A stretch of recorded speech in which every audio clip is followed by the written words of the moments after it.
వేములవాడ శ్రీ రాజరాజేశ్వర సన్నిధిలో ఆలయ అభివృద్ధి విస్తరణ పనులు వేగవంతం అవుతూ ఉన్నాయి. గౌరవ తెలంగాణ రాష్ట్ర ముఖ్యమంత్రి శ్రీ రేవంత్ రెడ్డి గారు ప్రత్యేక చొరవతో నిధులు మంజూరు చేసిన క్రమంలో సుమారు 150 కోట్లతో ఆలయ అభివృద్ధి అదేవిధంగా పట్టణ అభివృద్ధి చేయాలని చెప్పి సంకల్పంతో ముందుకు పోతున్నటువంటి సందర్భం.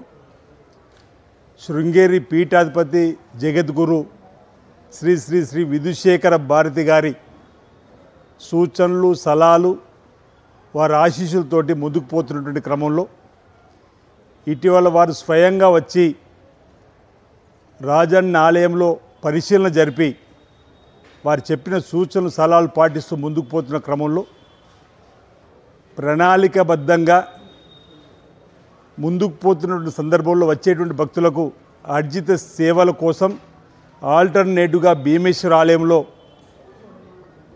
తగు ఏర్పాటు చేయడం జరిగింది. కోడమొక్కులకు సంబంధించి కానీ, కుంకుమ పూజలకు సంబంధించి కానీ, కళ్యాణోత్సవాలకు సంబంధించి కానీ, సత్యనారాయణ వ్రతాలకు సంబంధించినటువంటి కానీ, అదేవిధంగా స్వామివారి ఆలయం ముందున్నటువంటి రావి చెట్టు దగ్గర కూడా ప్రత్యేకంగా దర్శన ఏర్పాట్లను కూడా భక్తుల కోసం ఏర్పాటు చేయడం జరిగింది.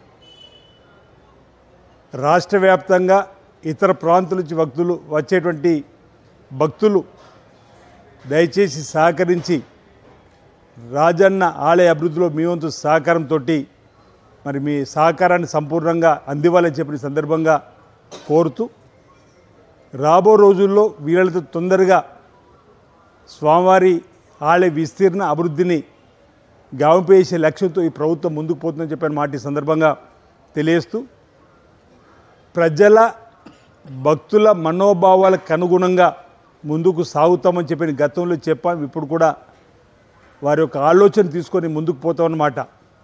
బ్రాహ్మణోత్తములు వేద పండితులు చెప్పేటువంటి ఆలోచన కూడా తీసుకొని మేము ముందుకు పోతాం. ఇక్కడ ఒక విషయాన్ని నేను వేములవాడ పట్టణ రాజన్న సిరిసిల్ల తెలంగాణ వ్యాప్తంగా ఉన్నటువంటి భక్తులందరూ కూడా ఒక విజ్ఞప్తి చేస్తూ ఉన్నా. మీ ఆలోచన అనుగుణంగానే ఇక్కడ అభివృద్ధి జరుగుతుంది. దయచేసి అందరి సహకారం ఈ అభివృద్ధిలో ఇవ్వాలని అందరి సహకారం ఈ సందర్భంగా కోరుతా ఉన్నాం అన్నమాట. ఈ సందర్భంగా తెలియజేస్తూ ఉన్నాం.